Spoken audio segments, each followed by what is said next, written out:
यदि आप adventure trekking के शौकीन हैं तो रूपकुंड झील आपके लिए एक बेहतरीन जगह है। रूपकुंड झील हिमालय के ग्लेशियरों के गर्मियों में पिघलने से उत्तराखंड के पहाड़ों में बनने वाली एक छोटी सी झील है। यह झील 5029 मीटर की ऊंचाई पर स्थित है, जिसके चारों तरफ ऊंचे ऊंचे बर्फ़ के ग्लेशियर है। यहाँ तक पहुँचने का रास्ता बेहद दुर्गम है, इसलिए यह जगह एडवेंचर ट्रैकिंग करने वालों की पसंदीदा जगह है। यह झील यहाँ पर मिलने वाले नरकंकालों के कारण काफ़ी चर्चित है। यहाँ पर गर्मियों में बर्फ़ पिघलने के साथ ही कहीं पर भी नरकंकाल दिखाई देना आम बात है। यहाँ तक कि झील के अंदर देखने पर भी तलहटी में भी नरकंकाल पड़े दिखाई देते हैं। यहाँ पर सबसे पहला नरकंकाल 1942 में एक रेंजर HK माधवल द्वारा खोजा गया था। तब से आज तक यहाँ पर सैकड़ों नरकंकाल मिल चुके हैं, जिसमें हर उम्र व लिंग के कंकाल शामिल है। यहाँ पर नेशनल ज्योग्राफिक टीम द्वारा भी एक अभियान चलाया गया था, जिसमें उन्हें 30 से भी ज़्यादा नरकंकाल मिले थे। यहाँ पर इतने सारे नरकंकाल आए कैसे, इसके बारे में 3 अलग अलग कहानियाँ प्रचलित है। ओलों की एक भयंकर बारिश 1952 में हुए एक रिसर्च से हड्डियों के इस राज पर थोड़ी रोशनी पड़ सकती है। रिसर्च के अनुसार ट्रैकर्स का एक ग्रुप यहाँ हुई ओलावृष्टि में फंस गया, जिसमें सभी की अचानक और दर्दनाक मौत हो गई। हड्डियों के एक्सरे और अन्य टेस्ट में पाया गया कि हड्डियों में दरारें पड़ी हुई थी, जिससे पता चलता है कि कम से कम क्रिकेट की बॉल की साइज के बराबर ओले रहे होंगे। वहाँ कम से कम 35 किलोमीटर तक कोई गांव नहीं था और सिर छुपाने की कोई जगह भी नहीं थी।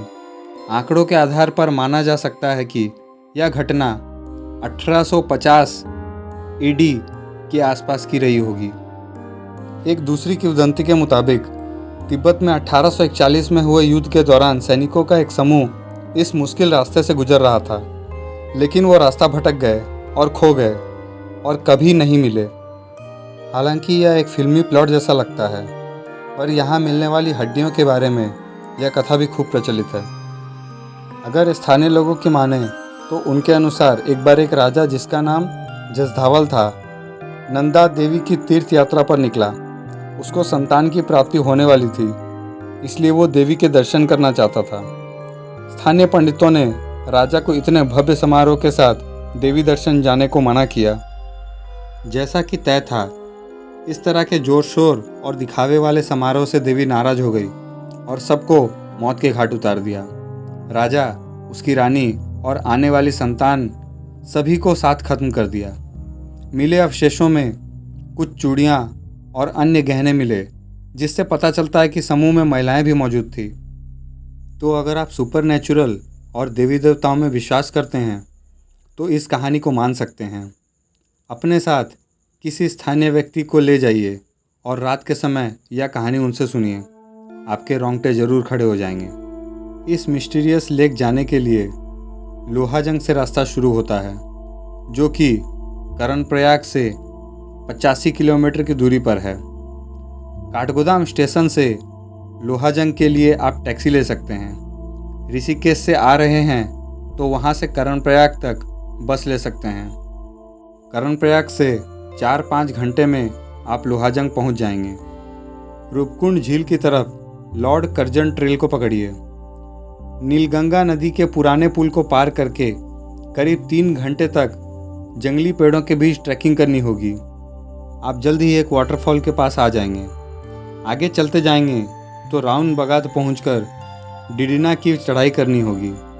पास के गांव को फॉलो करते रहिए और 2 घंटे में आप एक आसान जगह पहुंच जाएंगे, जहां आप आराम कर सकते हैं।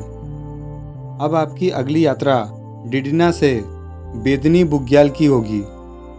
अली की तरफ से जाने वाला रास्ता छोटा पर थोड़ा खड़ी चढ़ाई वाला है। यहाँ से बुग्याल पहुँचने में आपको करीब 3 घंटे लगेंगे। एक दूसरा रास्ता टोपलानी की तरफ से भी जाता है, पर वो लंबा है। यहाँ आप रात गुजार सकते हैं और अगली सुबह स्नो को फॉलो करते हुए चल पड़िए। जल्दी निकलने से आप भगवा बासा जल्द पहुँच जाएंगे, जहाँ आप थोड़ा आराम कर सकते हैं।